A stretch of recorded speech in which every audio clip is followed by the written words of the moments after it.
Hey, it's Mark Magadis here, and we're here in Osu in Nagoya. We're gonna go check out a place. Tara!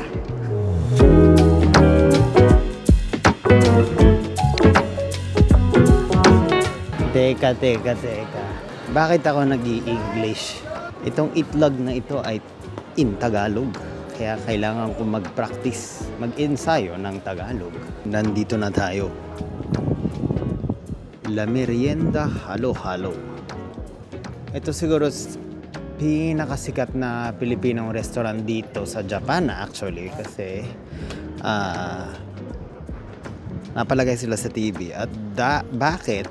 Dahil maraming mga Pilipinong restaurant dito sa Japan pero usually hindi sila like panggabi sila lang papakain at hindi siya yung parang cafe style. Meron ding sumikat yung Kape Tayo na sino nga ba nagawa nun yung isang YouTuber. Pero ito nandito pa rin ngayon. Yung Kape Tayo nagsarado na yun malapit sa Philippine Embassy doon sa Tokyo. Pero ito bukas pa rin. Of course nasa pangalan nila Halo-Halo, so sikat ng Halo-Halo. Pero malamig pa rin ngayon dito sa Nagoya. So hindi tayo maghahalo-halo. Meron din silang mga foods. Ito yung kanilang Halo-Halo. Dati meron ditong meron nga itong Hong Kong waffles actually. Bakit iba yung pangalan? This is Hong Kong style waffles. Ginawa na lang bubble waffle.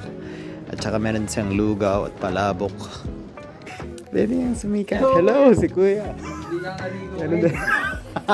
Pag naligo ko,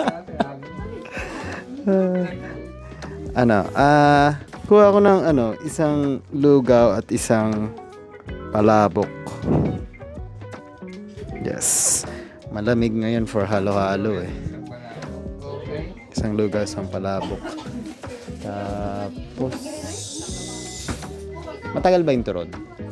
Medyo matagal. May work na hotel box ganito.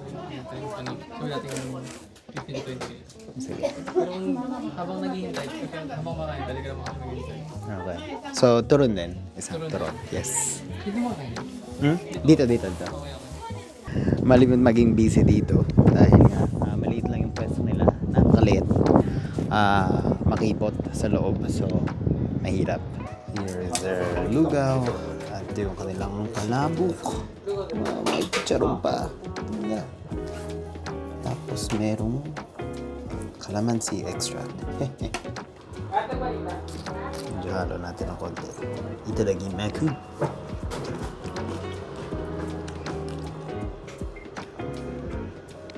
My gosh.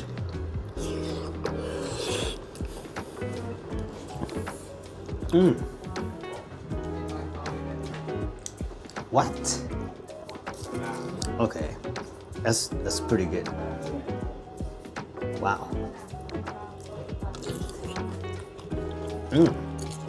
That is a good lugaw. Sarap. Yes, so yun yung maliliit na parang ito. This is malaking piraso ng chicharon. Sarap. Deep flavor. Paano ba sabihin yun sa Tagalog? Siguro mga 5 beses nakapunta dito. Laging hindi ko natitikman yung lugaw. Finally, natikman ko na.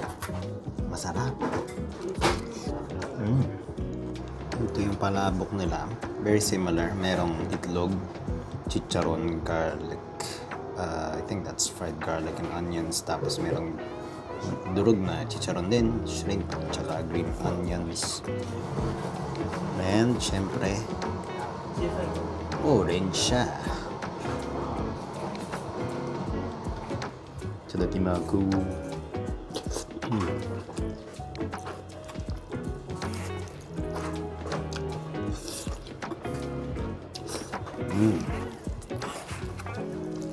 Standard na masarap na palabok.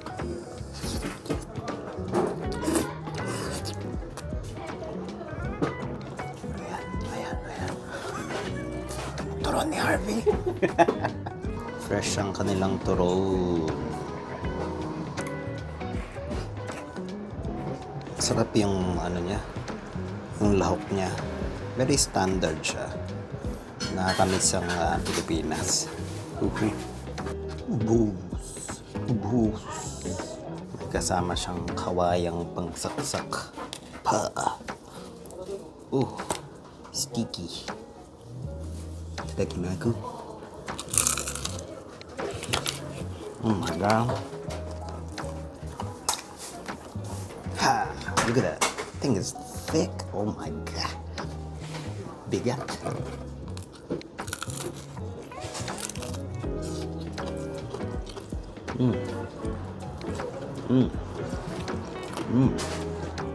Ito yung traditional na turon na gusto ko yung yung caramelized sugar sa labas. Matamis yung kanyang balat na malutong. Tapos meron siyang langka. I think, yes, meron siyang langka. Tapos sabay yung saging na sa loob.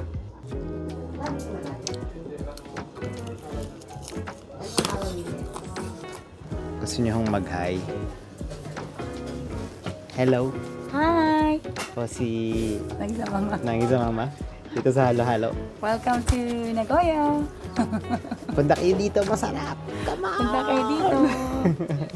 Okay po. Thank you. That was a fun time out there in Halo-Halo. Near the end, there was like a lady who said like, yeah, I'm from Hiroshima, but she went all the way here to visit her daughter who lives in Mie, and which is nearby Nagoya. And she's gonna be heading back there. But she said like, I told her like, oh, I've been to Hiroshima and there's like Filipino food spots there.